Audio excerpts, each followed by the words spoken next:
Lucy, what's up? How's it going? She's like napping.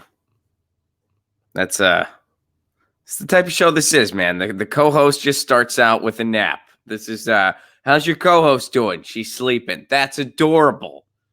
Where else would you say that about a show? What other show would you be? Hey, where's the co-host? Are they on mic? Are they feeling the energy? No, they're sleeping. That's beautiful. That is adorable. Good for that co-host. Good for that co-host. Howdy, howdy, everybody. Good to see you. Hope everyone is having an amazing day. It's Tuesday. This week's already been long. Not in a bad way. Just it's been long.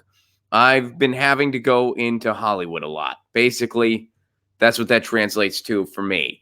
I've been having to go into Hollywood a lot. I had a dream that I went to a Great Wolf Lodge. What the Great Wolf Lodge is, for anyone not in the know, it's a water park. It's an indoor water park, and I've never been to one.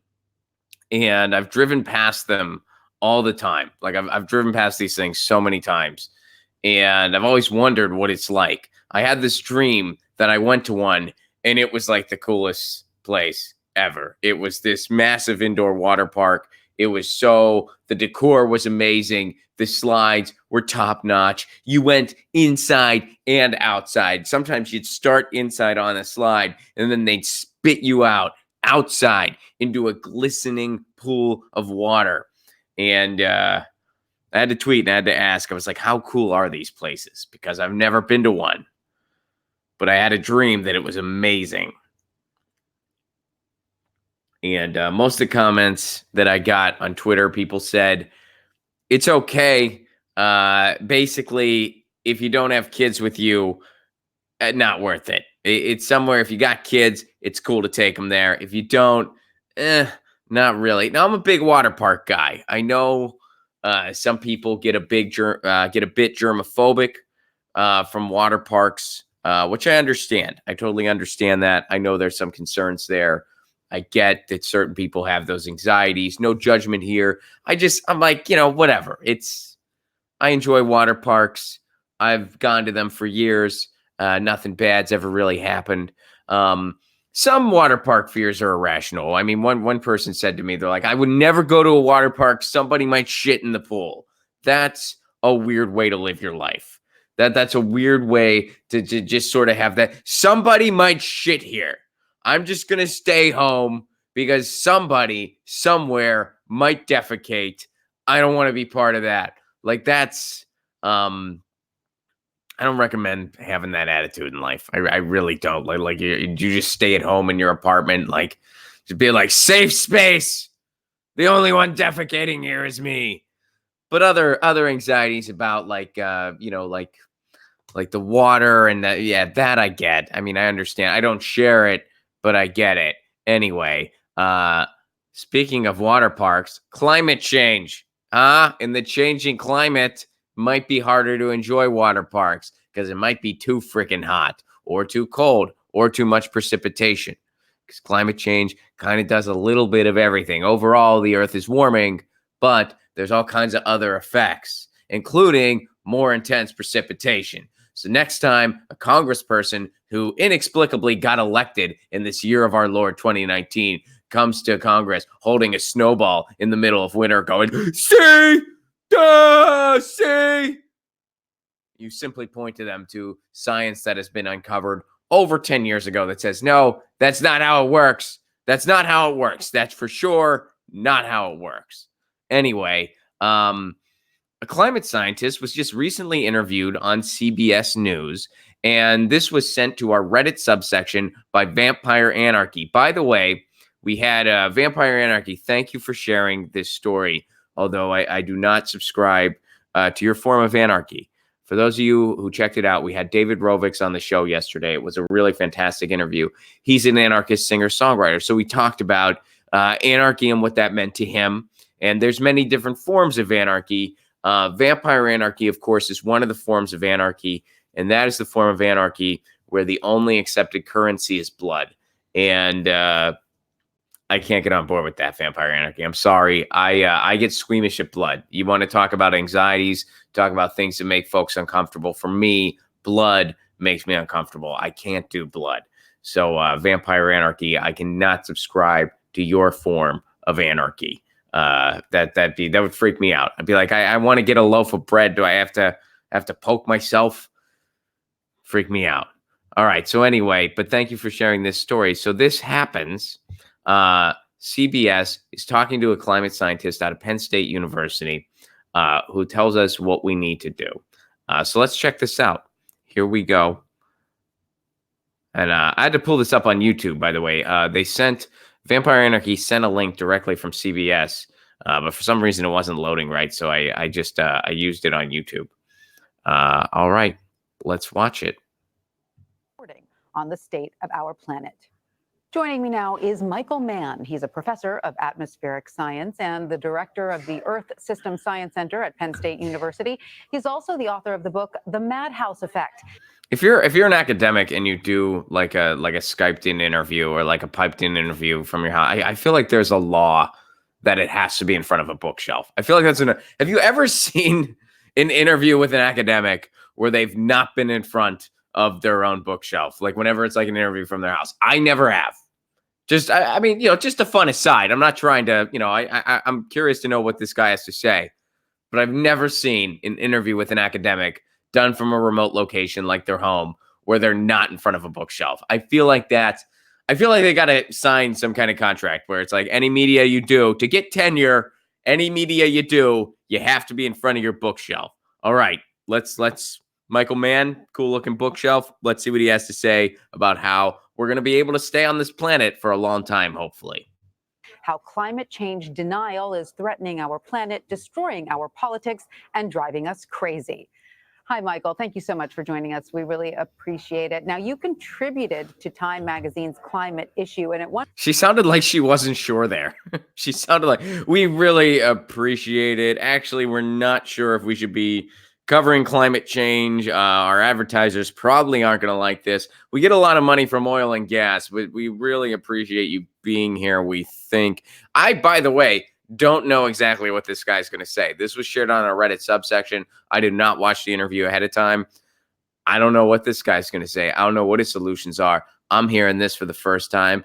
I'm not sure if the host is on board. Dude's got a cool bookshelf, like all of the academics have to do. That's all we know so far. At one point, you write, quote, there is a long history of industry-funded deflection campaigns aimed at diverting attention from big polluters and placing the burden on individuals. What exactly do you mean by that? Yeah, thanks. It's good to be with you. And what I'm referring to is the fact that whenever the findings of science have come into conflict with powerful vested interests and require them to change their way of doing things and potentially threaten their profits. He's very politely saying, oil companies, the people who fund your network, they're the problem. All too often, they have used their immense wealth and power to deflect attention elsewhere. A classic example, I don't know if you remember it, when I was growing up in the early 1970s, there was the famous Crying Indian advertisement. It was a commercial, and it had a Native American who was tearful because of all the trash, the bottles and cans that had been strewn at our highway, along the sides of our highways.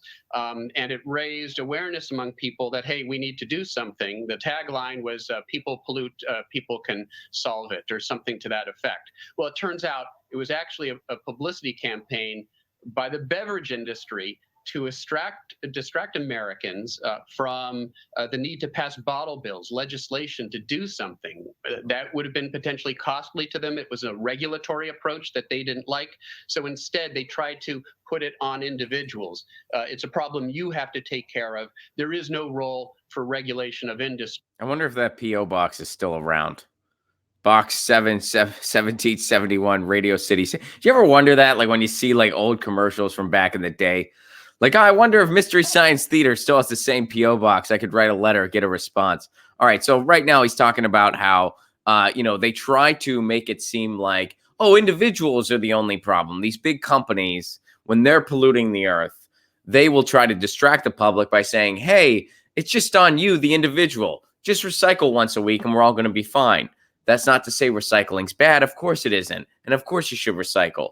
But the big point is, it's not all on us, the individuals. It's on these companies. There's a small handful of companies that are responsible for a bulk majority of all the pollution in this country. Amazon has an F rating, by the way, with the environment. So when you go to Whole Foods and think you're saving the planet because you use a reusable bag, you're also putting money in the pockets of Jeff Bezos, who his company has an F rating with the environment. Now, I'm not saying, I'm not telling you where to shop. I'm not telling you that you're doing the wrong thing by using that reusable bag. Of course you're not. I'm just saying we got to look big picture. And we got to kind of think of things from all angles. You're not saving the planet just because you use that reusable bag. It's a good thing. I use a reusable bag too. But anyway, he's making these points. Let's go on and hear what he has to say. The fossil fuel industry is doing the same thing today. I want to get back to that crying Indian for a moment, though, because I wasn't aware of the background of that commercial. I want to get back to the thing that happened a long time ago. You just mentioned the fossil fuel industry. I don't want to go there. She went back to let's go back to that commercial from the 70s. Let's talk about that until your time's up. Because you just mentioned fossil fuel industry, and I just got a little notice in my earpiece that said, deflect, deflect, deflect. All right, let's see how this is navigated here.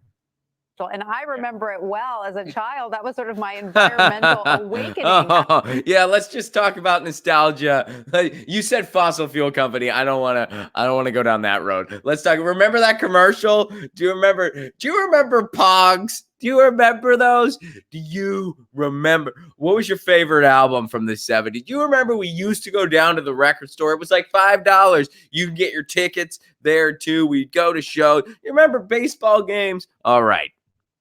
As it were. So at least it did do some good on that side. At least, I mean, yeah, it was a total deflection and distraction, but I learned not to litter from it. So it was good, right? You said fossil fuel industry. Littering's bad, right? What are your thoughts? All right. I want to ask about your idea of putting a price on carbon. You talk about the need to put a price on carbon as a way to, quote, incentivize polluters to invest in climate change solutions. Explain this idea of pricing carbon. It sort of goes to what you were saying earlier, that when, environmental issues are inconvenient for companies, they figure out a way to change public perception around it. But this would sort of circumvent that, correct?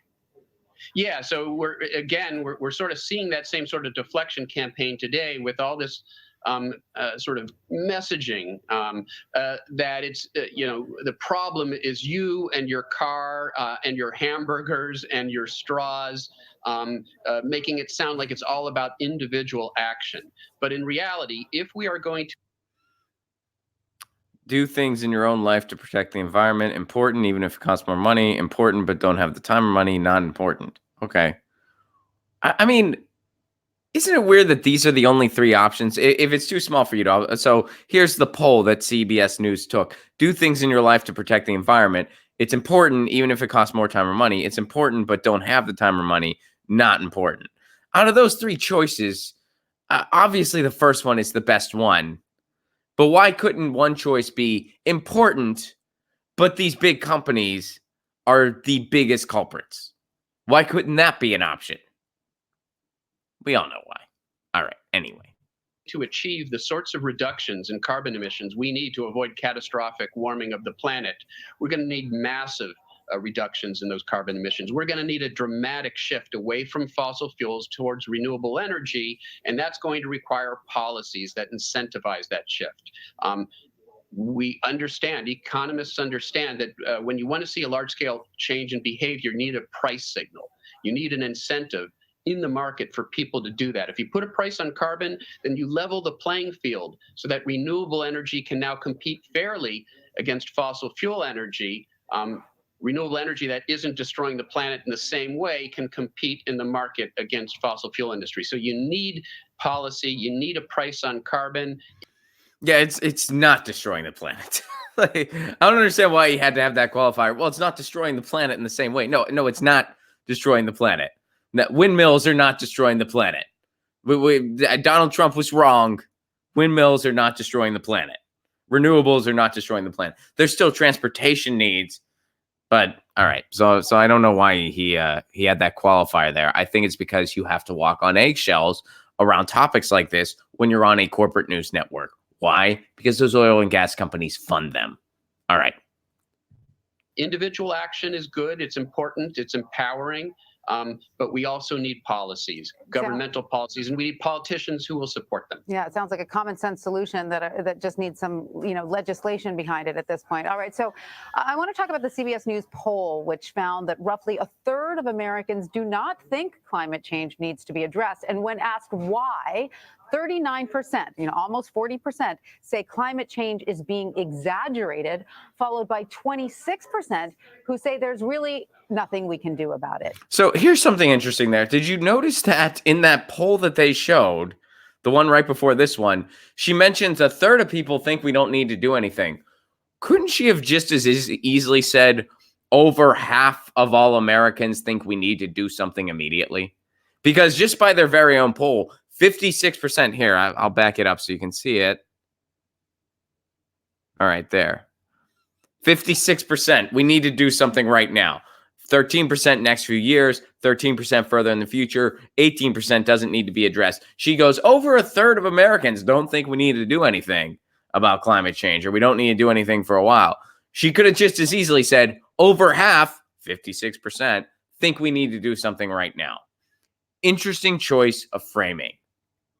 Because when you say, about a third don't really think it's even a thing, a third of all, that makes it seem like it's not that big of a deal to the American people. When you say over half think we need to do something immediately,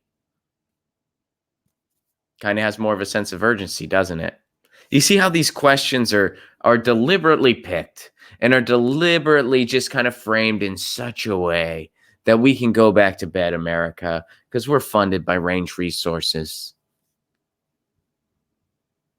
39%, almost 40%, say climate change is being exaggerated. Oh, they picked the biggest 26. number there. That's weird. They picked when it says, hey, we need to do something right now, and that's 56%. They don't pick that number. They talk about the smaller numbers.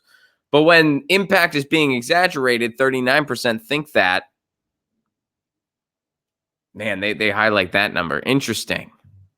Percent who say there's really nothing we can do about it. So on the one hand, you have people who just don't believe it's happening. On the other hand, you have people who feel helpless in the face of the change. What is your message to those people? Yeah, thanks so much. That's a really interesting poll, and that's a really interesting result. What it means is that we face nearly as much danger right now from people who think there's nothing we can do about the problem as we do from people who deny that there is a problem. Climate change deniers tend to be on one side of the political spectrum. We have a president and a Republican Senate and House members on the Republican caucus who often deny that climate change is even happening. They're dismissive about the science. But it turns out that you have people on the other side of the spectrum, progressives, who think that we're past the point of no return, that there's nothing we can do. And that's simply not true. There's a lot we can do.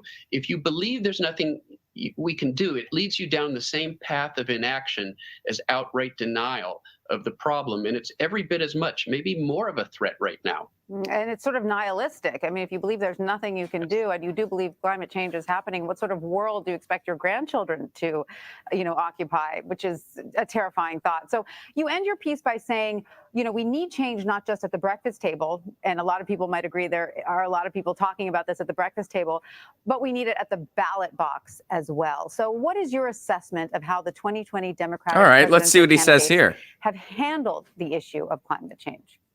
Yeah, and let me just comment. I like the way you just framed the problem, because there's climate denial and there's climate nihilism, and both of them are equal threats right let's now. move on. We get it. In terms of the politics of this issue, we've got, on the one hand, and there's really no way to not see this through a political lens, because we've got one party, the Republican Party, whose candidate the president of the United States, Donald Trump, literally denies that climate change is real and that it's happening. And on the other hand, you have Democrats with a range of views when it comes to policy prescriptions and solutions, but they agree that there's a problem. We can debate what the form of those solutions should be, and I'm looking forward to continuing to listen to the Democratic candidates hash that out and debate the specifics, because that's really important, and there's a worthy debate to be had there. But there isn't a worthy debate to be had about whether we have a problem and whether we need to do something about it. Right, we're past that point. All right, Professor Michael Mann, we thank you so much for joining us. Thank you. It was a pleasure. Okay, well, that was incredibly underwhelming. What an underwhelming ending. Wow.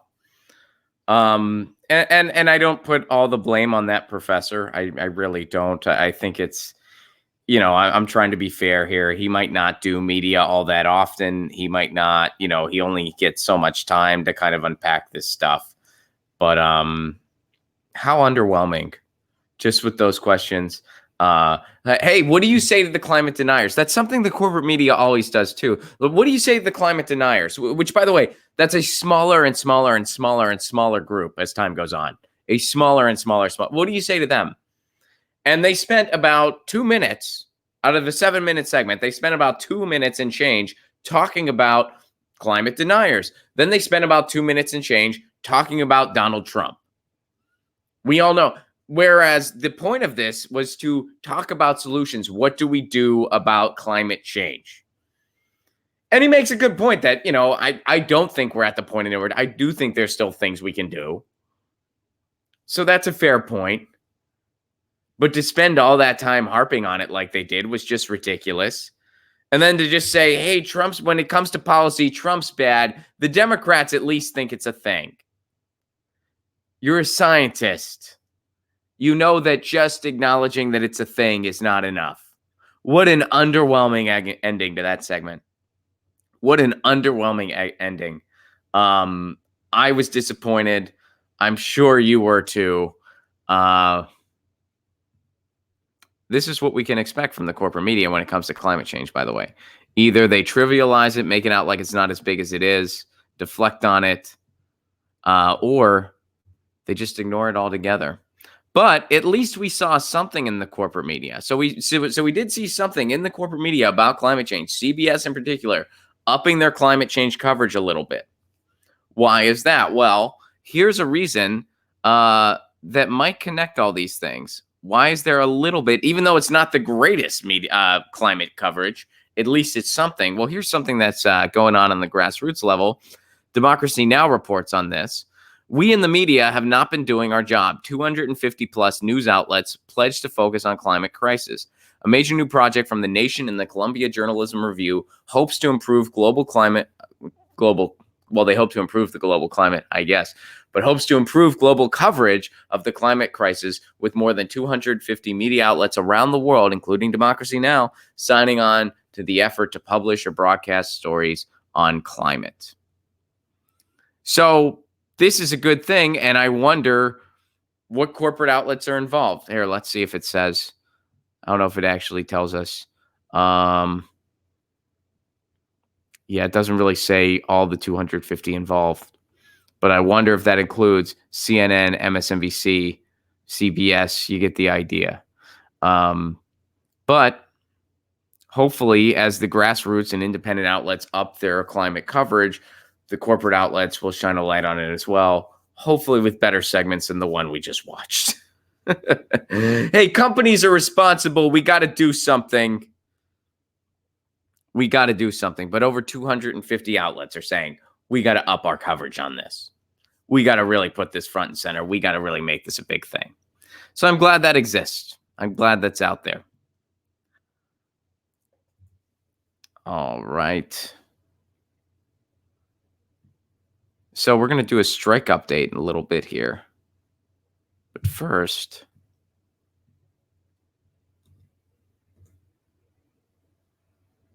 holy shit, things are rad. Nice and roomy, but they don't fall off. Oh my God. Sorry about that. So a good time to give a shout out to our sponsors, ZT.com, ZHITEA.com. Their T kind of rules.